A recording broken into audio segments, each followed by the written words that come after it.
قرآن میں اللہ فرماتا ہے تم سے ان کے اعمال کے بارے میں پرسش ہوگی اور نہ ان سے تمہارے بارے میں پوچھا جائے گا۔ مرزا آباد صاحب تو پھر بجائے کسی پر انگلی اٹھانے کے اپنے آپ کو صحیح سلامت، بالکل جی آپ رکھیں اپنے آپ کو صحیح سلامت، کسی پہ انگلی تو نہیں اٹھانی، لیکن پورا قرآن اور سنت یہود و نصارہ کے غلط عقائد پر، مشرکین کے غلط عقائد پہ انگلیاں نہیں صرف اٹھایا ہوا، پورا ہاتھ اٹھایا ہوا ہے، کیونکہ اسلام دو چیزوں کا نام ہے، امر بالمعروف و نہی عن المنکر۔ اگر کوئی کہتا ہے نا کسی دوسرے کے عقائد پہ انگلی نہیں اٹھانی تو قرآن و سنت کی ساری تعلیمات ختم ہو جائیں گی، کیونکہ قرآن و سنت کی تعلیمات مشرکین عرب میں جب آئیں تو ان کی بت پرستی کے خلاف آئیں، اہل کتاب کے خلاف۔ اللہ تعالیٰ نے ان کو میٹھی باتیں نہیں کی ہیں، سورہ بقرہ سے لے کے سورۃ النساء، آل عمران، المائدہ میں ان کے ایک ایک عقیدے کا ڈنکے کی چوٹ پہ رد کیا ہے۔ تو یہ باقی یہ آیت آپ آؤٹ آف کانٹیکسٹ کوٹ کر رہے ہیں، اس میں اللہ تعالیٰ نے فرمایا کہ تم سے یہ نہیں پوچھا جائے گا کہ انہوں نے کیا نیک اعمال کیے، تم سے یہ پوچھا جائے گا کہ تمہارے نیک اعمال کیا ہیں۔ یہ آیت کو دھوکہ دے کے انہوں نے پیش کیا چونکہ آپ عربی نہیں جانتے تھے۔ پہلے پارے کی آخری آیت ہے، اس کا کانٹیکسٹ دیکھیں کہ یہودی کہتے تھے کہ ہم ابراہیمی ہیں اور یہ نسبت ہی ہمارے کام آ جائے گی۔ اللہ نے فرمایا وہ تو ایک بڑی نیک جماعت تھی، وہ اپنے اعمال اپنے ساتھ لے گئی۔ لہا ما کسبت ولکم ما کسبتم، وہ اپنے نیک اعمال اپنے ساتھ لے گئی ہے اور تم نے اپنے اعمال خود کرنے ہیں۔ تم سے نہیں پوچھا جائے گا ان کے نیک اعمال کیا ہیں، تم سے پوچھا جائے گا تمہارے نیک اعمال کیا ہیں۔ برے اعمال کا ذکر نہیں ہوا، برے اعمال کا ذکر ہوتا تو یہ ورڈنگ ہوتی علیہا مکتسبت وعلیکم ما کسبتم، ان پہ ان کی برائیوں کا وبال ہے، تم پہ تمہاری برائیوں کا وبال ہے، تم اپنی برائیوں کی فکر کرو۔ یہ قرآن کیسے کہہ سکتا تھا؟ قرآن میں تضاد آ جاتا۔ سورہ النساء کی آیت نمبر 82 ہے، اگر قرآن اللہ کے سوا کسی اور ہستی کی طرف سے ہوتا تو تم اس میں اختلاف کثیر پاتے۔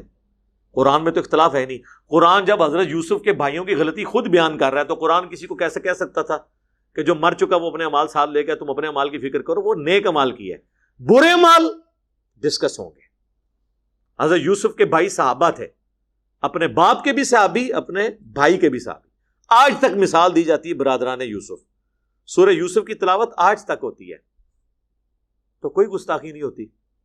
سورہ الجمعہ کا دوسرا رکوع جب تلاوت ہوتا ہے تو سر بخاری مسلم اٹھا کے دیکھیں، حضور جمعے کا خطبہ دے رہے ہیں تو 12 صحابہ صرف اس خطبے میں بیٹھے ہیں۔ جیسے ہی بار پتا چلا کہ منڈی میں وہ سودا آیا تو سب لوگ حضور کو جمعے کی حالت میں تقریر میں چھوڑ کے باہر چلے گئے۔ یہ تو آپ جرت نہیں کریں گے میں تقریر کر رہا ہوں اور باہر کوئی جناب بیچ رہا ہو چیز تو آپ اٹھ کے چلے جائیں۔ تو اللہ تعالیٰ نے قرآن میں وہ آیت نازل کی کہ اے نبی تمہیں خطبے میں اس طریقے سے چھوڑ کے چلے گئے، اللہ کے ہاں تو اس سے بہتر ہے، اللہ تعالیٰ رزق دینے والا ہے۔ تو بخاری مسلم کے الفاظ ہیں 12 صحابہ تھے صرف خود میں بیٹھے، باقی سارے چلے گئے منڈی میں سودا لینے۔ تو اب قیامت تک جب یہ آیات پڑھی جائیں گی تو کسی صحابی کی توہین نہیں ہو رہی، بلکہ ایک ایٹیچیوڈ کے بارے میں ہو رہا ہے کہ اپنی اصلاح کرو، ورنہ تو ہر چیز سے توہین کا پہلو نکلے گا۔ مجھے بتائیں عصمت صحابہ، عصمت اہل بیت بڑی چیز ہے یا نبیوں کی عصمت بڑی چیز ہے؟ تو قرآن میں کیوں آیا کہ حضرت موسیٰ علیہ السلام سے بندہ مر گیا تھا؟ قرآن میں کیوں آیا کہ حضرت نوح علیہ السلام نے اپنے کافر بیٹے کے لیے بددعا کی اور اللہ نے لفظ استعمال کیا اے نوح؟ جاہلین عربی کا لفظ استعمال ہوا ہے۔ ڈاکٹر سراج صاحب ڈر کے کہتے ہیں میں ترجمہ کرتا ہوں اے نوح جذباتی نہ ہو۔